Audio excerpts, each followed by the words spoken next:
FM. Burby's 99.5 FM. Kaieteur Radio.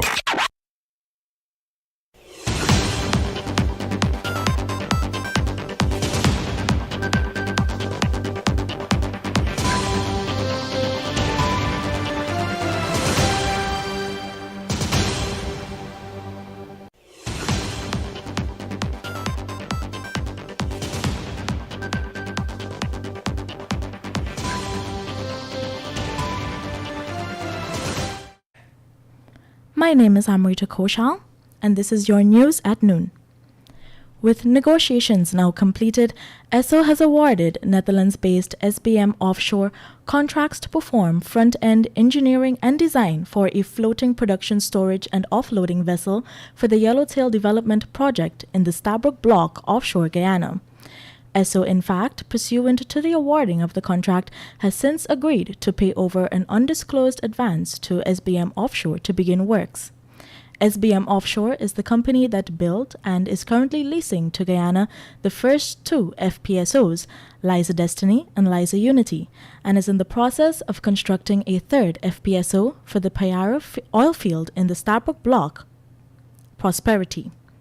The contract handed to SBM Offshore is the second such large one out by ExxonMobil Guyana in recent days, despite the fact that it is yet to receive any government approvals and permits, environmental or otherwise. The incumbent PPPC administration is not interested in any form of good governance with regards to the management and administration of the country's still nascent oil and gas sector. In fact, the ruling party is comfortable with the status quo, where there are basically three persons in charge of the sector, namely President Ali, since the Natural Resources Ministry falls under Office of the President, Substantive Minister Vikram Bharat, and Vice President Jagdeo. These were among some of the sentiments expressed by chartered accountant, attorney at law, and civil rights activist Christopher Ram. Additionally, he recommended that the government immediately set about a commission of inquiry with a view to seeking recommendations on having the contract with ESSO renegotiated. A contract, he recalled, was described as the best in the world by ExxonMobil's consortium partners Hess Corporation CEO John Hess. To this end, he posited, however, the PPP is not interested in good governance in the oil sector. With regards to monies being lost annually as a result of the lopsided contract, Ram hesitated to come up with a specific figure, since according to him, Guyana is at present unaware of the production costs paid for using 75% of oil produced, and that this inherently impacts returns for Guyana.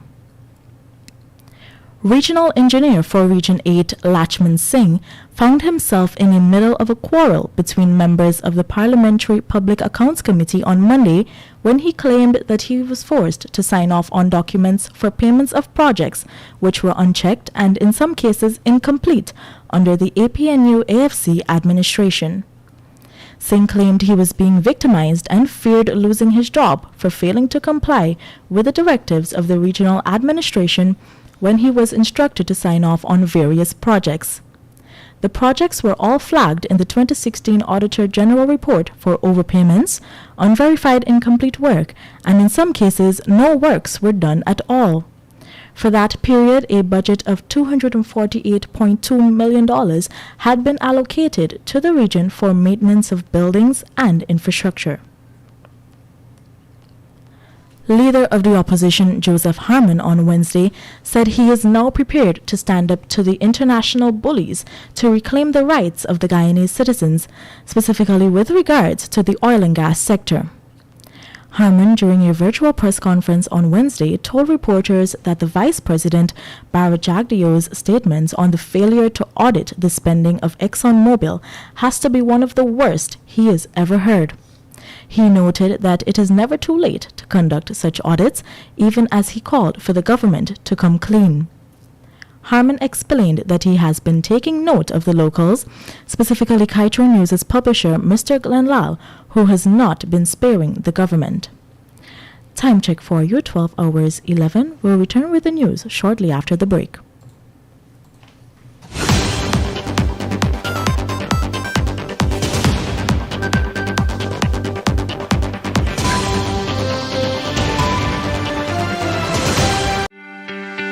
This is GHK Lal inviting you to join me weekdays from Monday to Friday on the National Outlook for commentary on a range of issues. Immediately after the 12 noon and 7 p.m. newscasts on Kaieteur Radio at 99.1 FM and 99.5 FM. Looking forward to you sharing in the conversation.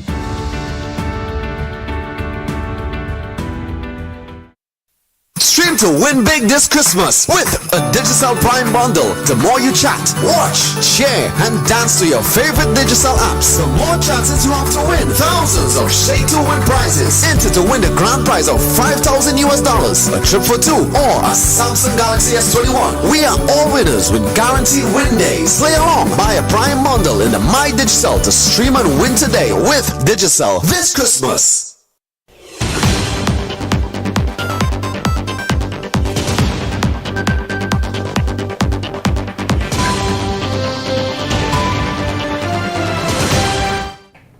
My name is Amrita Koshal, and we now return with your news at noon. GRA on Wednesday outlined the criteria to be followed by interested applicants for the establishment and functioning of shore-based facilities to support the needs of the oil sector. The tax body recalled that it had published a notice in the official gazette of October 9, 2021, advising of the Liza Unity Floating Production Storage and Offloading facility being deemed a private warehouse and a sufferance wharf for customs purposes. GRA said this was necessary to enable a conducive framework for customs facilitation and monitoring of transactions related to the movement of goods, services, and vessels coastwise and internationally in conformity with the legislation. Acutely aware of the fact that shore-based facilities will be established to support the services needed by the Liza Unity and the Liza Destiny that is currently in operation, GRA said the existing customs procedures for warehousing shall be applicable for shore bases. In seeking to further improve Guyana's clear-up rate for murder, the Guyana Police Force is hopeful that wanted murder suspects who have fled the jurisdiction can return home to face justice. Making the call was Crime Chief Wendell Blanham. Blanham noted that President Ali had alluded to the fact Guyana has the highest clear-up rate for murder in the Caribbean. While this is true, Blanham noted earlier in the year clear-up rate for murder was much higher. He reasoned that the clear-up rate has reduced slightly because some murder suspects have fled the country.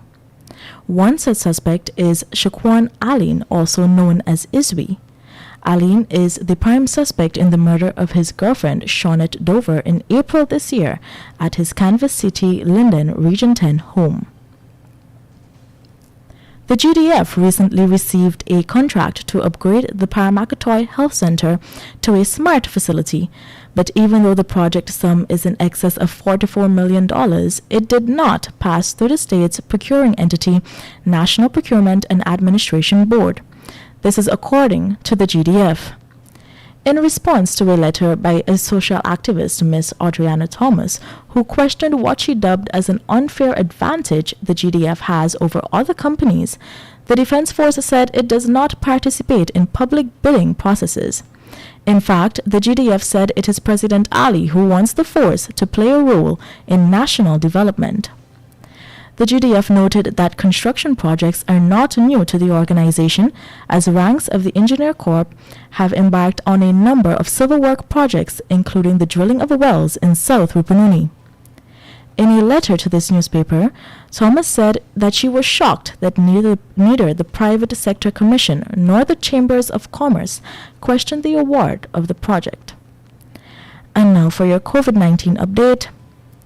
The Ministry of Health on Wednesday reported that 4 more persons who tested positive for COVID-19 have died.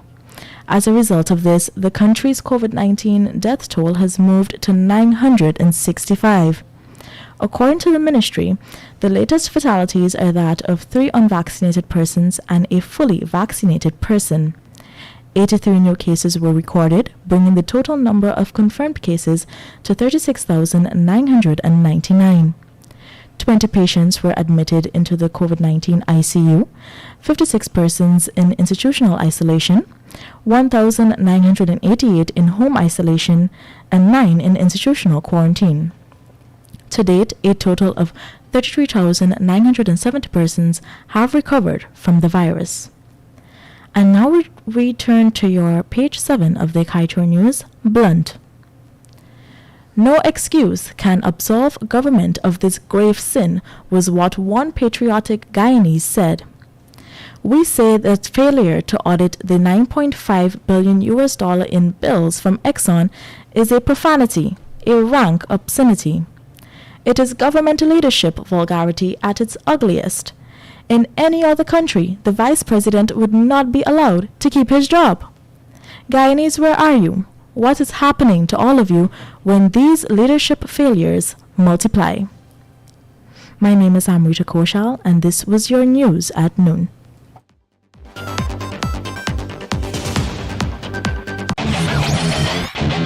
Want value for your advertising dollar? Then place your ads on Kaieteur Radio's newscasts. Streamed live on 6 different mediums, reaching hundreds of thousands. Advertise today and watch your dollar grow.